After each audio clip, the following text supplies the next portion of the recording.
Hey, what's going on? Coming at you from Chicago, Illinois. And I got not one, but two cuckoo articles. It's not that the articles themselves are cuckoo, but it's that the people that they talk about are cuckoo, or definitely appear to be cuckoo. So, this first paragraph, oh my gosh.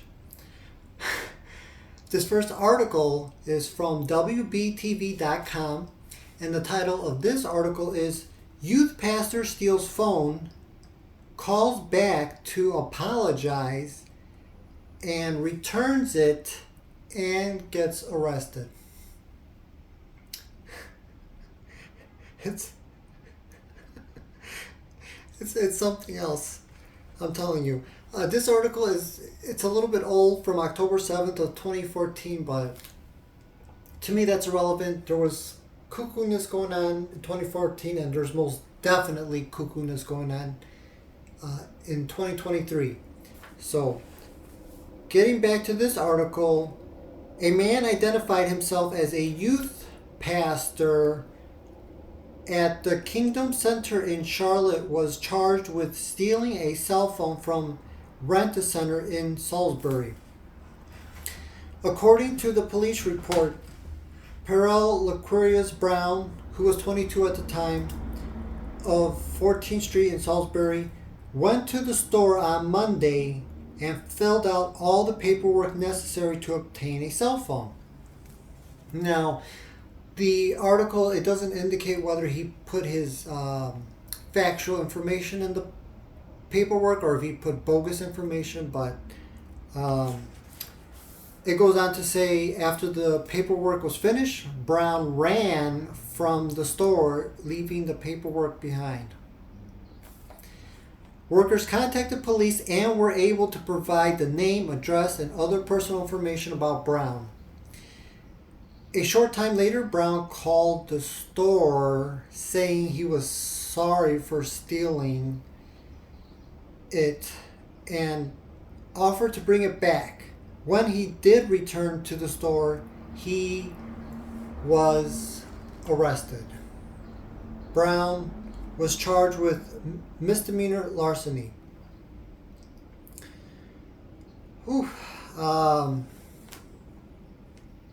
It's just so, it's hard to wrap your head around it. It's true that he was only 22 at the time, basically just a kid, but a youth pastor?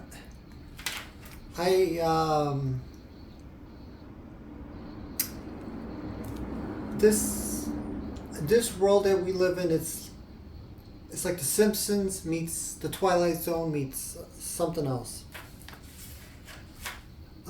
But coming to a more recent article, this one took place maybe about a week and a half ago.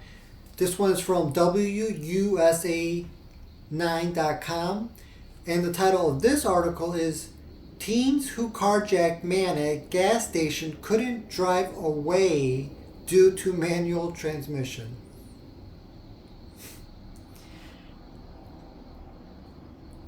It's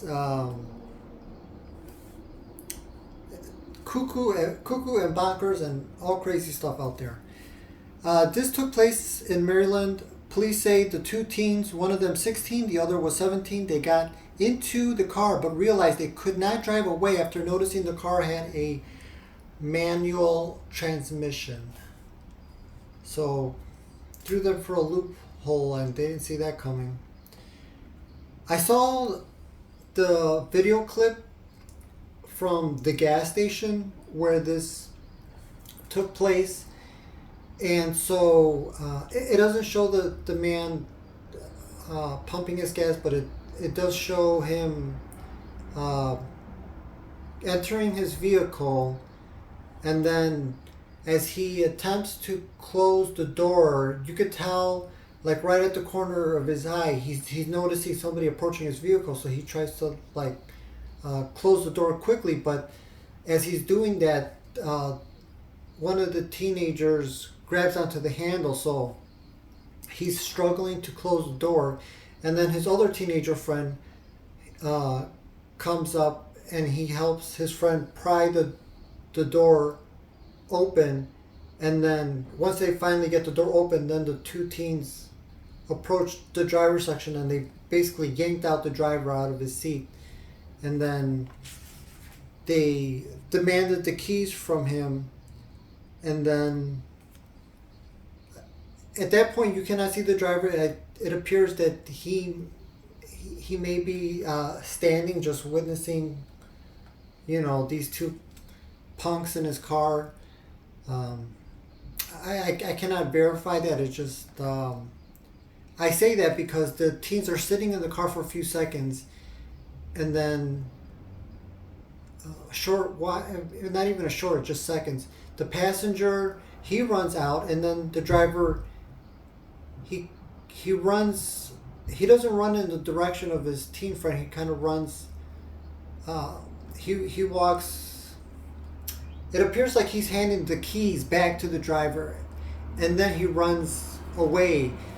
I don't know, maybe in a split second, thinking he thought, oh, well, maybe if I just return the car keys, this somehow will be settled. But clearly just a big dummy. His friend also a big dummy.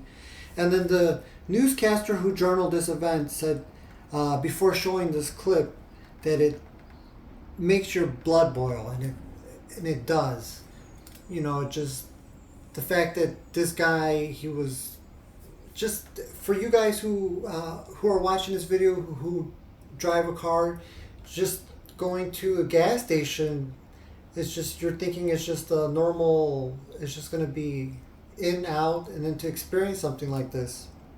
So definitely be aware of your surroundings when you guys are out there, whether you're pumping gas or whether you're walking. Just to be mindful of your surroundings.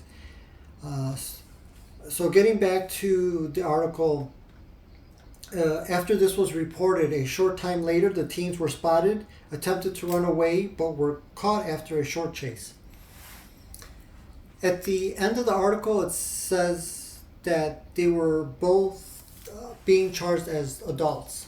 So they want to act like big boys, let them deal with big boy consequences. So that was the two articles. I'm going to read really quickly from this book, as it was in the Days of Noah by Chev Kinley. And I'm going to be reading, this is from the chapter, The Days of Noah, the first chapter, and then I'm just going to read the last paragraph, and then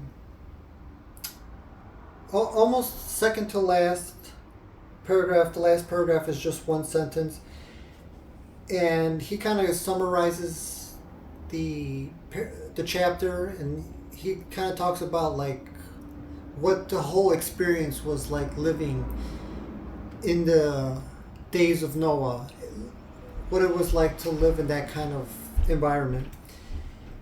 Theirs was not a pleasant world in which to live. Evil was king. People hated one another, and the whole planet hated its creator. It was Mardi Gras on steroids. Every day a riotous, rebellious rejection of the one who made them. Insanity and lawlessness reigned. Human rights did not exist, only human wrongs. In the absence of righteousness, sensuality, violence, and demonic activity filled the void. The image bearers Yahweh made had transformed themselves into a global mass of moral chaos and wickedness. God's magnificent creation of man had become a story gone horribly wrong. This, then, is the strength, scope, and potential reality of life without God. So, what do I take away from all this information?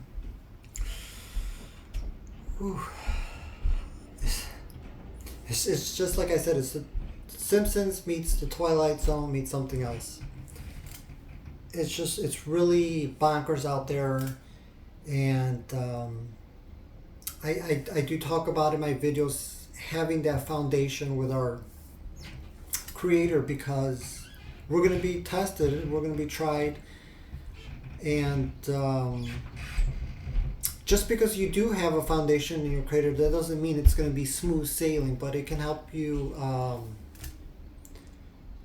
you know, counteract some of the craziness out there.